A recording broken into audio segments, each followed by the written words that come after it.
Welcome back to CapitalCosm, everybody. Today we've got the legendary Egon von Greyerz on the show. Egon, thank you so much for coming on. Danny, very good to speak to you. Look forward to our talk. Likewise. Well, Egon, it is your maiden voyage on the show, so I'd like to open the floor to you to introduce yourself. Who are you? What got you into gold and silver investing? And tell us a little bit about yourself for those who may not know. Okay, it's a long story because I've lived a long time. So, I'm Swiss and Swedish. I'm born in Sweden, but an old Swiss family. I started in banking in Switzerland and then went into corporate life in the UK and a retail company there, built up to the biggest consumer electronic company in the UK, Dixon's, during my days there. So for 17 years, I was vice chairman. And then basically I decided that I was still quite young then. I decided that I would stop corporate life and start my own investment business in the 1990s. And then studying markets, I was quite clear that risk was very elevated, and I saw the .com boom and bust. I was involved with an actually internet company at the time and I told my partner, who was the founder of that, we're going to sell, and the companies at that point were selling at 10 times sales, but no profit. And to me, who I really my hobby, if you want to, or my keen interest in understanding risk and protecting against risk, protecting against the downside. So to me, that was very clear. So we managed to sell the company to a Nasdaq company and based in Hong Kong. And then, of course, that company, like all the others, went bust. But that was so clear to me, that bubble, and we're coming into the same bubble here now in most markets, stocks, bonds, property, etc. Therefore, we are going to see a similar type of crash, I'm sure, in the next few years. So anyway, from that position, I decided that we're going to have some tough times in coming years and maybe even decades. And wealth preservation would be critical. So we set up a system for ourselves. So buy gold, store it outside the banking system, directly in our names, etc. I did that for us, our family, and a few families that we advised at the time. So we bought basically gold at $300 in 2002, maybe in a big way. We went into gold. So, and of course, we never looked back, and we only bought more. And then people wanted our help, so we weren't intending to have it as an open company for other people. But anyway, we opened it up, and we have now investors in 90 countries from all over the world, high net worth individuals. Our minimum in some of our vaults is $400,000 in Swiss francs. And in our mountain vault, which is the biggest and safest gold vault in the world, it's 5 million. So we're dealing with big investors here. And it's a passion for us. And we think we're a big business, but we've just started in our view, because what we have been seeing is now the world hasn't discovered it yet, since there is only 0.5% of world financial assets in gold today. And that's going to change in the next few years. So that's a very brief resume of the background. And so we have a good team of people that are going to take this business forward for hopefully another 5,000 years or so, just for the same period as gold has been around as money. And I will look down every now and then and see how it goes. But I think gold is not going to disappear. It's been money for 5,000 years, and it's nature's money, so therefore it's unlikely to change. Yeah. You mentioned the 0.5% allocation to gold financially worldwide. What was the historic percent allocation throughout, let's say, prior to the 90s, prior to the 80s? Do you think it will retrace back to those levels? Well, it's been much higher, but in 1980 it was 5%, for example. It's been much higher, and there have been times it's been 20% in history. So gold is now unloved and undervalued, just as it was in 2002 when we went into gold heavily. That's why we did it. To buy when you buy go into an investment, you buy when it's unloved and undervalued, and it's still today. The amount of money printing and growth in money supply that we've seen since 2002, and gold was $300, is so massive, so base against money supply is still cheap today, and basically the same value as it was in 2002 at $300. So therefore, gold is very cheap today. Anybody who waits to buy now because they hope the price is going to come down, they're making a mistake.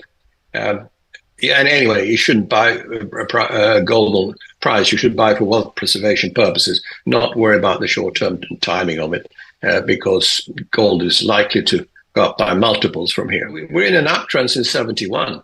There was a long correction because paper assets and because of credit expansion were growing rapidly and still have been now.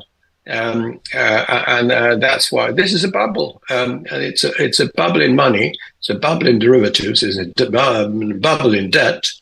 And at some point, this bubble is going to burst. I don't think it's far away, but I've learned one thing that, to make predictions of timing, and that's a mug's game. So I don't worry about that. It's really what we're looking at is risk. Risk is very high now. Risk is high when you're in the stock market. Risk is even much higher when you're in tech stocks, just like in 99. Risk is high in the property market. Risk is high in the bond market. The interest rates, in my view, whatever the Fed does today, it's possible that at one point they will have a minor reduction in rates. Rates are not going to go down. There's a trend changed. There was rates went down from 1981 to 2021, 22 for 40 years. Rates are now starting a long-term uptrend, and then uptrends are never straight, so there'll be corrections, but the trend is up. There's going to be massive demand for money because everybody is running a deficit. Everybody needs to print more money, therefore, and there'll be inflation on top of that. So therefore, interest rates are going up, and gold thrives also. You can't link gold to interest rates. Sometimes it goes up with interest rates, but sometimes it goes down with interest rates. Right now, we're in a period where that gold goes up regardless. But and I think, as I said, we are in a major uptrend now for gold for a long time to come, in my view. Explain to the people, why, maybe, obviously there is an impact on the gold price depending upon what the Fed does, but in the grand scheme of things, people give it way too much weight, more weight than it's than is appropriate. Explain, why you don't really hone in on these events. You kind of zoom out and look long term. Well, if you're a short-term trader and running massively leveraged positions, of course you worry about every Fed day and every single economic data. In my days, in the 1970s, it was money supply came out. First it was on a Thursday evening and then on a Friday evening.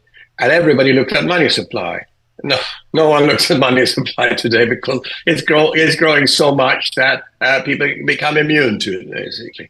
And that's really what people should focus on, because that's what's destroying the currencies. That's what, which means the money in your pocket, and that's what's destroying the economy, because governments are undisciplined in running a tight economy and a tight budget.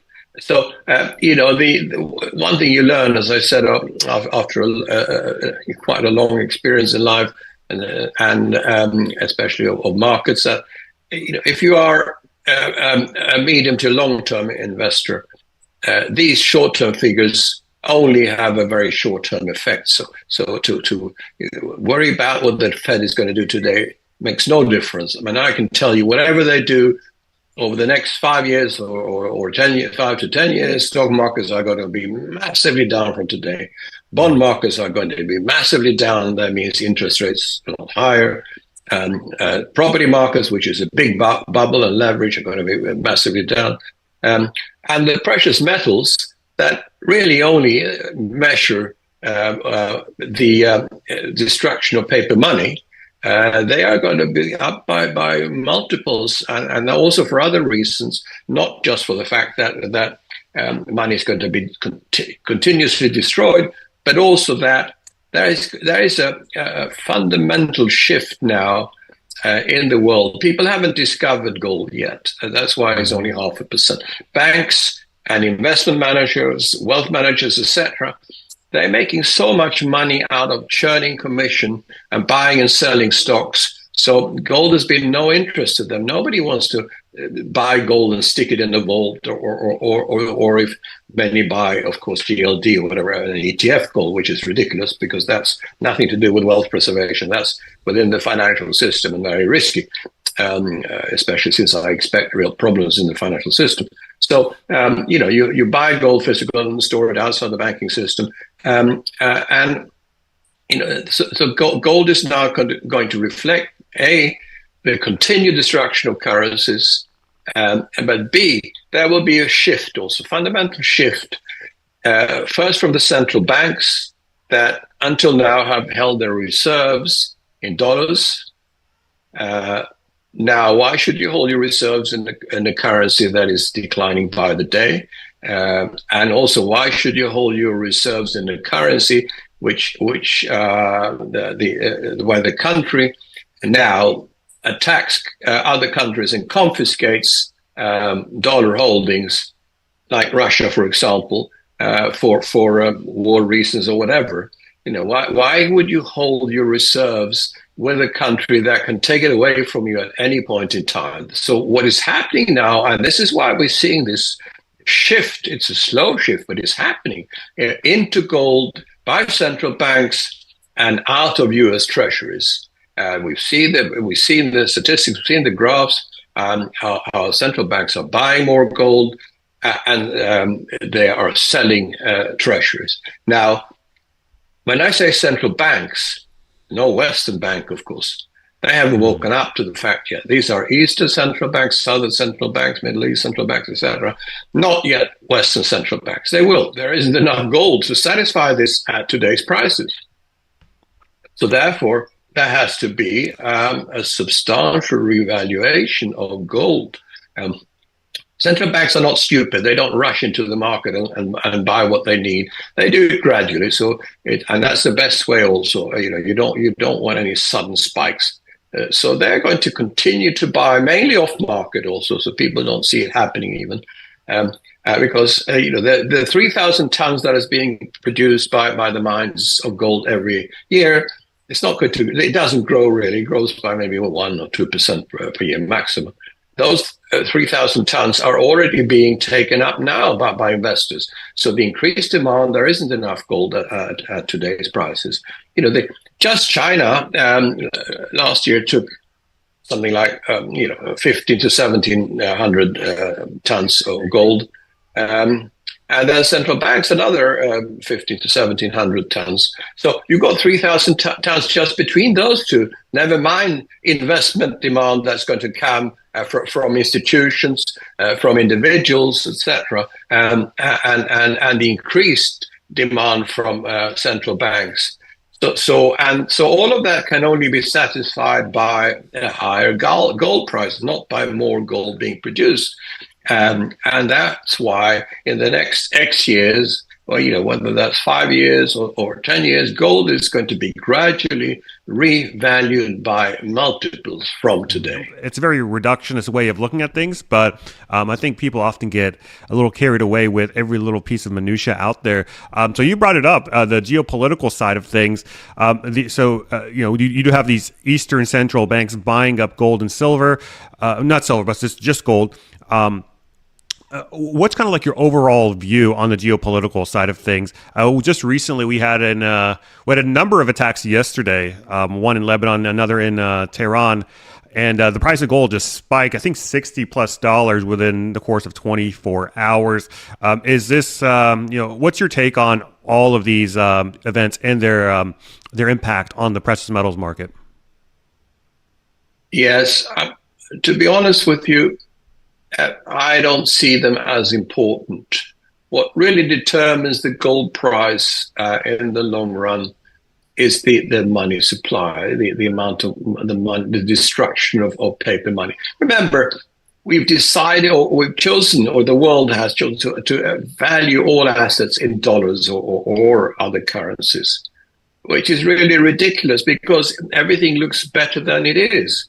You value your what you're worth, or your shares, or your gold, whatever it is, or your house, in a currency that goes down by the day, whether it's the dollar or the pound, the yen, the euro.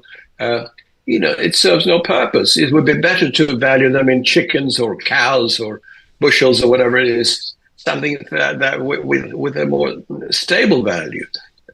So we're kidding ourselves by valuing it in a currency that is going down constantly. Gold does only react short term to geopolitical events if we don't have a nuclear war, but then we don't have to worry anyway because we won't be there, most probably. But otherwise, gold only has short term reaction to geopolitical events. But as I said, it's the money supply that really determines where gold is going. So, that's why I don't really care at all about what the Fed is going to do tonight, or if it's going to be another bomb in the Middle East, because, as I said, it's the consequences of that action. The consequences will be, it will lead to more money printing. The war is costing an absolute fortune. The US now sending 100 million, they're 100 or billions and billions. Well, I don't know what they sent to America so far, 200 billion, to Ukraine, a few hundred billion, etc., or more. And nobody asks where's the money coming from. Well, there is no money. It doesn't coming from anywhere. It's coming from just from the air. They pluck it out of the air and call it money. It's just printed money coming from a computer. And of course, with the Ukraine, it's even worse because a lot of that money never goes to neither weapons nor the people. It goes to corruption to a great extent. So geopolitically, there's a war between the US and Russia.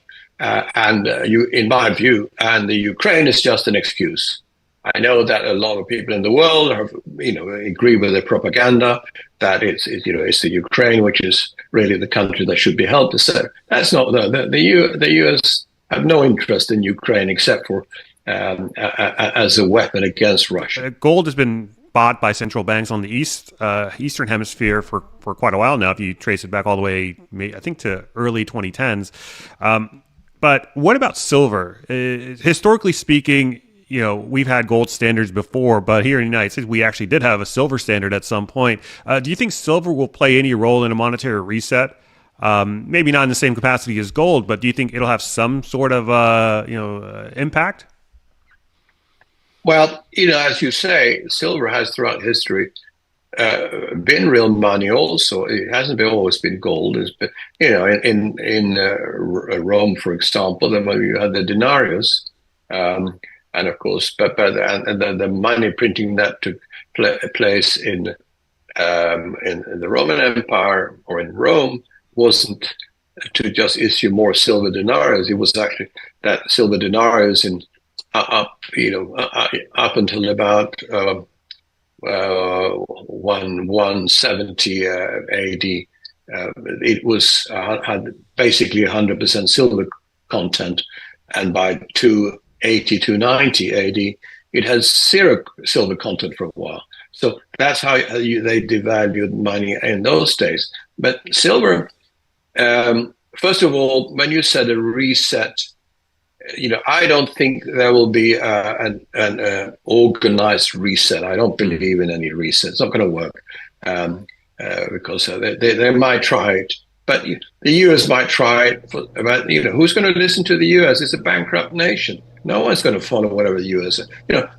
People are going to say, "Show us your gold." We revalue our dollar now based on our gold holdings of 8,000 tons. How do you show us the gold? Have you got the 8,000 tons? Hasn't been a physical audit of the U.S. gold since Eisenhower's days. So we don't know if the U.S. has gold. more likely that China will have its gold because it continues to buy, and China keeps its own production. The government keeps that, which is about 300 something tons a year, and they import a lot. Same with Russia. They're more likely to have gold than the US. I don't think there'll be a reset of some kind. But coming back to silver, we from the beginning we told people gold is a king of the metals. That is a real wealth preservation metal, and that's what you should hold now. And because silver is not for widows and orphans, and it's incredibly volatile. And it's wonderful when it goes up because it goes up twice as fast as gold, at least. But when it corrects, it goes down also twice as fast or even more. And therefore, it's not for normal people. But having said that, so our clients maybe have had no silver, or maybe maximum, we told them not more than 20%. But now, and that's been right, the way silver went from a few dollars in 1980 or 1971 up to $20, and then down to $8 again, and then up to 50, and then down again to low teens, and so incredible volatility. Now I think the gold silver ratio is now 80, 85, and I think now silver is very undervalued, and we have a massive shortage of silver also there. You remember that all the gold that's ever been produced in history still exists today in one form or another, whilst most of the silver that has been produced has been consumed. And therefore there are no major silver stocks anywhere. And now the industrial use of silver has increased dramatically, and will continue to increase. I mean, in all electrical products there is silver, and of course now we have also the massive demand for solar panels, which is going to explode. So there will be big demand for silver, and therefore the price is going to go up again by multiples of silver, regardless of gold. So yes, I see, as I said, from our point of view, we don't think it's wealth preservation to the same extent, but if you have 80% gold and 20% silver, or 75 gold and 25 silver, in order to avoid that volatility I'm talking about. I have a question from my previous guest to you. My previous guest was Andy Schechtman, and he wants to know, what is your biggest concern about where we are? Is it financial? Is it social? Is it moral? Spiritual? given the state of the world? Well, I've already told you what I expect to happen. So I've learned to live with risk. I mean, I see horrendous things happening to the world, and therefore to people, and therefore to the economic situation of the world, and therefore people's lives. I see a lot of suffering, etc. But I'm a fatalist. I believe in you do what you can to protect yourself. Save a bit of money, save a little bit in gold and silver if you want to. You can buy a little bit of food to have it in reserve, long life food, and then you live your life. You enjoy people, you enjoy nature, you enjoy music, you enjoy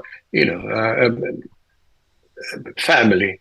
That's what life is all about. We're going to have problems all the time. Sometimes life has been too easy now. We'll have tougher times. But at the end of the day, life is all about people. And therefore, stick with your friends and with your family and look after each other. And I think that's the most important thing. I'm not going worry.